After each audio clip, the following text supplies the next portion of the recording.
اچھا لہٰذا یہ بھی بات پتہ چلی اس سے کہ یہ جو شرعی مسئلہ ہے کہ آپ نے قبلہ رخ ہو کے نماز پڑھنی ہے، ویسے تو اجماع امت سے بھی ہمیں پتہ ہے، یہ قرآن کے اندر بھی مسئلہ آ گیا، اور یہ 3 دفعہ آیت ریپیٹ ہوگی آگے چل کے کہ جب کبھی کہیں نماز کے لیے کھڑے ہو مسجد الحرام، اور یہ مسلمانوں کی یونٹی کا سمبل ہے۔ میں کہتا ہوں 2 مسلمانوں کے یونٹی کے سمبل ہیں، نمبر 1 عربی زبان، اسی میں حکمت ہے کہ عربی میں نماز پڑھی جائے، نماز کے بعد آپ جو مرضی کریں، دعائیں جس مرضی، لیکن نماز یونٹی،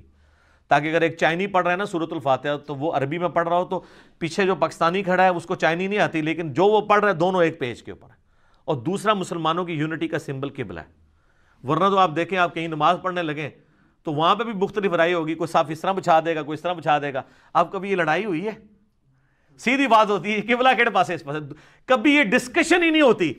ورنہ آپ ذرا امیجن کریں کہ آپ کوئی بلڈنگ بنائے ہیں، کوئی مسجد بنائے ہیں، کوئی پلاٹ لیں، تو ہر دفعہ یہ جھگڑا، ایک بندہ کہ نہیں یار ادھروں سورج اتھوں پہ نکل ہے نا، ایتھے دھوپ صحیح ہوندی سردیاں چ، ایتھے گرمی دھوپ پیندی ہے، تسی انج کر لو انج کر لو۔ اب لوگ بول ہی جاتے ہیں کہ دھوپ سورج جدھر سے مرضی نکل رہا ہے، جدھر مرضی جا رہا ہے، وہ کہتے ہیں نہیں مسجد ایسے ہی بنے گی، ورنہ تو اسی پہ جھگڑے ہوتے ہیں نا۔ بڑھے نے کہنا سی جی اسی تے سیکا لینا ہوندا دھوپ دا، تو تسی جناب قبلہ اس پاسے کر لو، کیونکہ زور اثر وچ جدوں اونج کرو گے تو وہ ادھر ہو جائے گا، ٹھیک ہے۔ جس طرح ہمارے لیے اب آزمائش بنتی ہے نا، عصر کی نماز میں سورج نیچے ہوتا ہے، عموماً بلڈنگ اس طرف ہوتی ہے،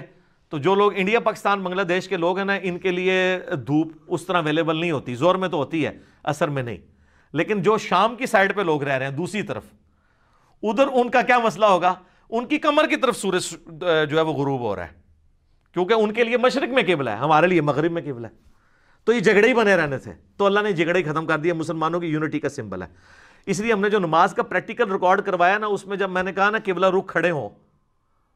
ٹھیک ہے، تو اس میں ہم نے یہ آیت بھی ڈسپلے کروائی تھی کہ یہ قرآن کے اندر آیا ہے سورۃ البقرہ میں۔